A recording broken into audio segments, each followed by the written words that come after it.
Hello and good morning students. मेरे YouTube channel विज्ञान हर घर बने पाठशाला में एक बार फिर से आपका स्वागत है। पिछले वीडियो में हमने कक्षा 7 का पाठ 7 मौसम, जलवायु और जलवायु तथा अनुकूलन पढ़ा था। हमने शुरू किया था, इसके अंतर्गत हमने मौसम और जलवायु के बारे में विस्तार से पढ़ा था। मौसम क्या होता है, जलवायु क्या होती है। आज की इस वीडियो में हम आगे पढ़ते हैं जलवायु और जलवायु के अनुसार जीवों का अनुकूलन। ठीक है बच्चों, तो जलवायु क्या होती है और जलवायु के अनुसार जीवों का अनुकूलन क्या होता है, कैसे होता है, यह हम इस चैप्टर में पढ़ते हैं। तो चलिए बिना किसी विलंब से शुरू करते हैं। अब जलवायु आपको मैंने बताया था, जलवायु जो होता है किसी भी स्थान के पिछले 10 या 15 वर्षों का जो मौसम का रिकॉर्ड होता है, उस रिकॉर्ड के आधार पर हम उस जगह की जलवायु निर्धारित करते हैं या बताते हैं। तो जलवायु क्या हुआ, लंबी अवधि में मौसम के किसी भी स्थान के मौसम का लिए गए रिकॉर्ड को उस क्षेत्र की जलवायु कहा जाता है।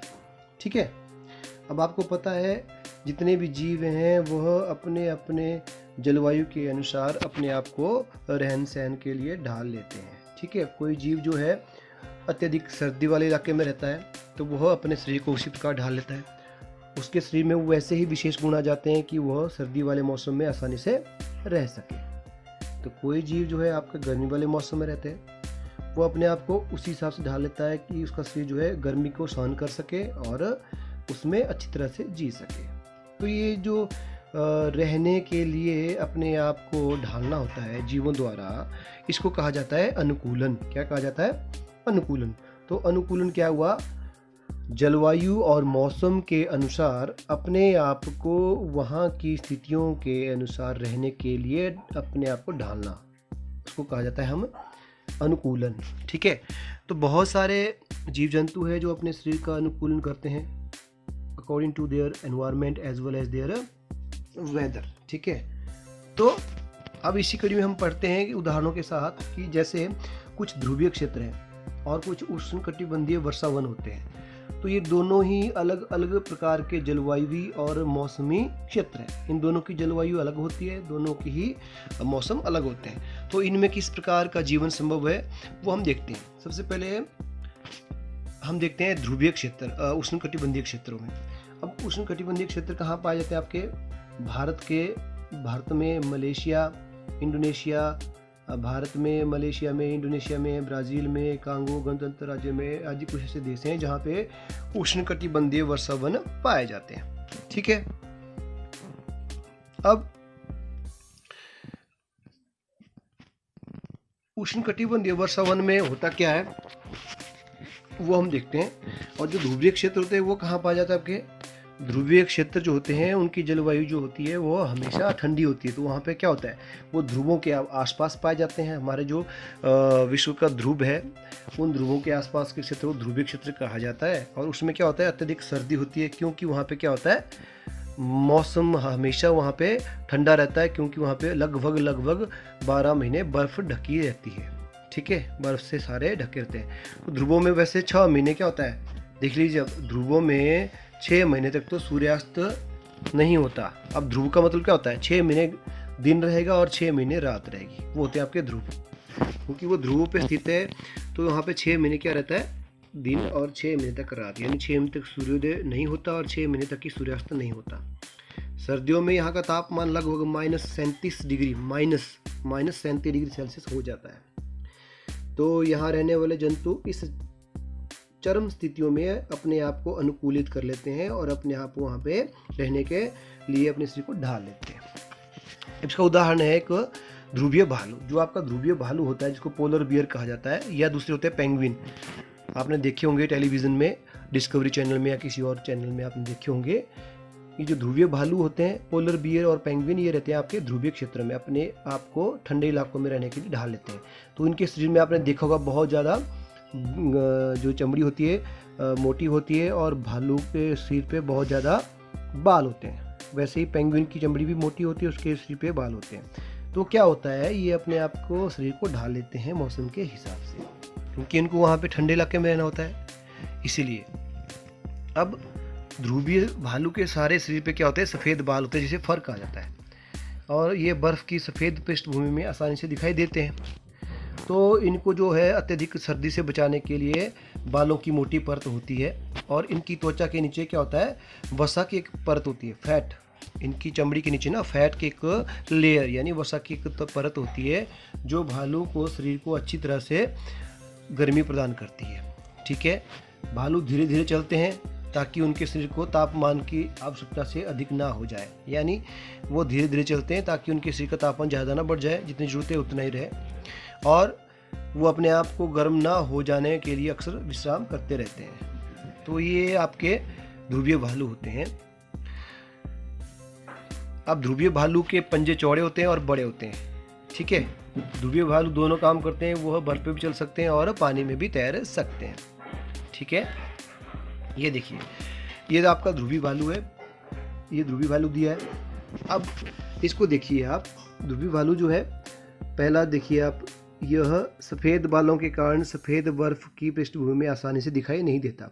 ठीक है, एक तो बर्फ़ भी सफ़ेद होती है, दूसरा इसके बाल भी सफ़ेद होते हैं, तो इसको आसानी से बर्फ़ के इलाकों में नहीं देखा जा सकता। नंबर 2, इसमें सूंघने की शक्ति, जिसे बोलते हैं घ्राण शक्ति, बहुत अधिक होती है। यह दूर दूर से अपने शिकार को या शिकारी को सूंघ लेता है। नंबर 3, यह भालू अपने शिकार को ढूंढने और पकड़ने में सहायक होती है। किसके कारण? घ्राण शक्ति के कारण। इसके नाखून मुड़े हुए होते हैं और लंबे तथा पैने होते हैं ताकि यह अपने बर्फ़ में अपनी पकड़ बनाए रखे। मुड़े इसलिए होते हैं ताकि वो नीचे पाँव मारे तो बर्फ़ में गड़ जाए और वो फिसले ना, तो अपनी पकड़ बनाए रखने के लिए। इससे क्या होता है, इससे उसे बर्फ़ पे चलने में सहायता मिलती है। ठीक है, इसकी त्वचा के नीचे वसा की लेयर होती है, जिसमें मैंने आपको पढ़ाया। तो वसा की लेयर होती है, तो इससे क्या होता है, इसके शरीर को जो है गर्मी प्रदान होती है और यह ठंड से बचा रहता है। ठीक है, इसके बाद इसके शरीर पर बालों की मोटी परतें होती है, 2 परतें। अब ये क्या करती हैं, ये सर्द मौसम में से गर्म रखती हैं। ठीक है, सफ़ेद बालों के कारण बर्फ़ जो है पृष्ठभूमि में आसानी से नहीं दिखाई देता। इससे क्या होता है, यह परभक्षी या शिकारियों से अपने आप को बचाए रखता है।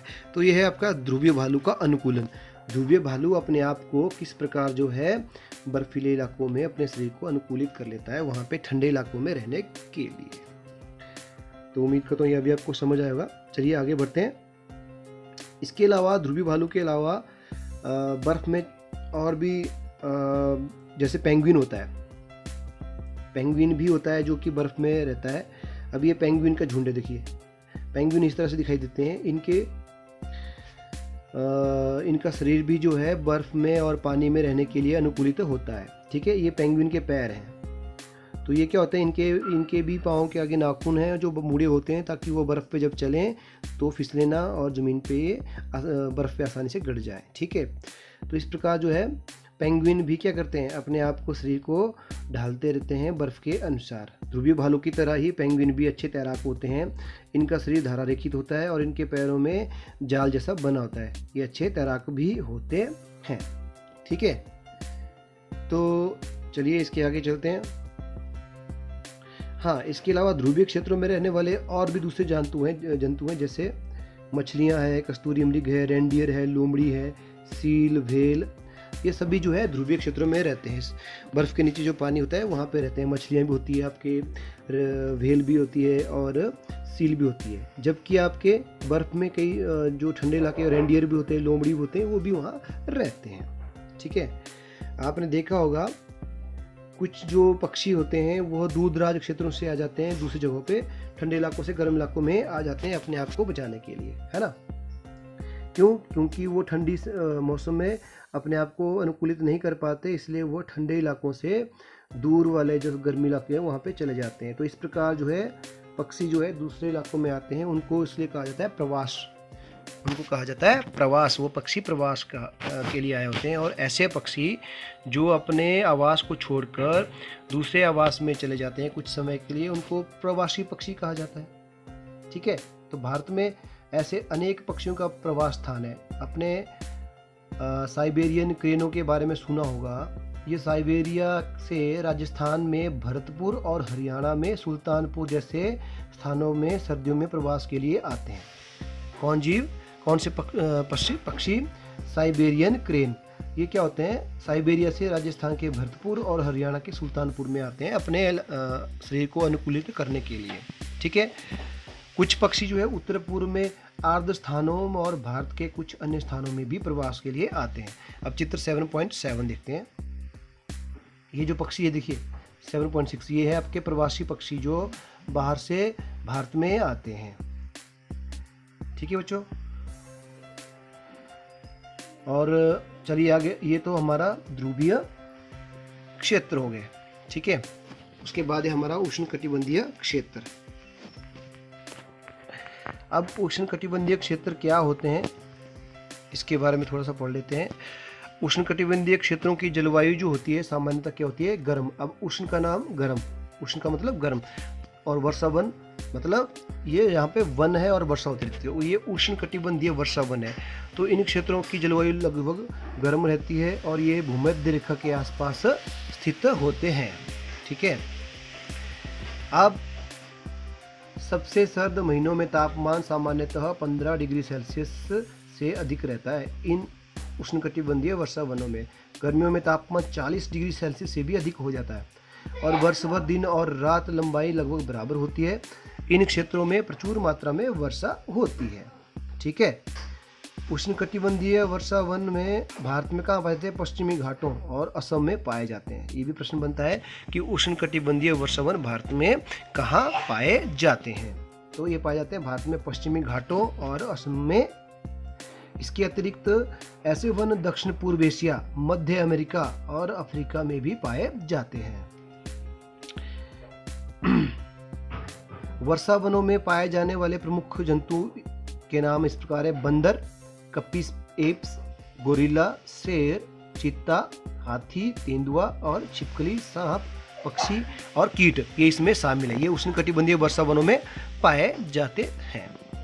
ठीक है। तो ये था आपका उष्णकटिबंधीय वर्षावन। अब इसके अलावा गर्म जलवायु के लिए इन जंतुओं में अनुकूलन के बारे में हमने इस चैप्टर में अध्ययन किया है और पढ़ रहे हैं। ठीक है। अब इसके अलावा आपको मैं जैसे बताया, जो बंदर हैं, हाथी हैं, ये सब जो है उष्णकटिबंधीय वर्षावनों में रहते हैं। तो अब इनमें से हम कुछ एक ही उदाहरण के साथ इनको पढ़ते हैं। तो अनेक जंतु जो है वृक्षों में भी रहते हैं वर्षावनों में। वर्षावन है तो वहाँ पे अनेक जंतु वृक्षों में रहेंगे, जमीन पे रहेंगे, पानी में रहेंगे। तो जो वृक्षों में रहते हैं उनमें से कुछ है आपके लाल नेत्रों वाले मेंढक, लाल आंखों वाले मेंढक होते हैं, जैसे आपके चित्र में दिखाई दे रहा है। इसकी आंखें लाल है। ठीक है। और इसके लाल नेत्र वाला मेंढक है जो कि वृक्षों में चढ़कर रहते हैं। अब इसके पांव चपटे होते हैं, ये क्या करते हैं, वृक्षों में चढ़ने में इसकी सहायता करते हैं। ठीक है। तो इस प्रकार जो है आपके ये वर्षावन में रहने वाले जीव हैं। इसके अलावा आपका एक न्यू वर्ल्ड मंकी होता है। न्यू वर्ल्ड मंकी भी आपका वर्षावनों में रहता है। अब ये मंकी क्या करता है, इसकी लंबी पूंछ होती है, देखिए आप चित्र में दिख रही है आपको, इसकी लंबी पूंछ होती है बहुत ज़्यादा। अब ये पूंछ के सारे पेड़ पे, टहनियों पे लटक जाता है और रहने के लिए अपने शरीर को अनुकूलित करता है। ठीक है। न्यू वर्ल्ड मंकी बंदर। इसके अलावा टुटुक नामक पक्षी की लंबी बड़ी चोंच होती है। ठीक है। जिसकी सहायता से वह अपनी शाखाओं में लगे हुए फलों को खा सकता है, पर यह बहुत कमजोर होती है और उसका भार भी नहीं सह सकती। टुटुक नामक पक्षी, ये देखिए, ये है टुटुक। इसकी चोंच काफ़ी लंबी है। ये टुकन पक्षी है, इसकी चोंच काफ़ी लंबी है। ये इसका सहायता होती है फल निकालने में दूर से। तो ये कुछ उदाहरण थे उष्णकटिबंधीय वर्षावनों के। तो बच्चों आज की वीडियो में इतना ही काफ़ी है। उम्मीद है आपको आज का वीडियो अच्छा लगा होगा और आपको समझ आया होगा। चलिए इसके आगे हम अगले वीडियो में पढ़ते हैं। तब तक के लिए आप इस वीडियो को एंजॉय करिए, पढ़ते रहिए और अपने घरों में सुरक्षित रहिए।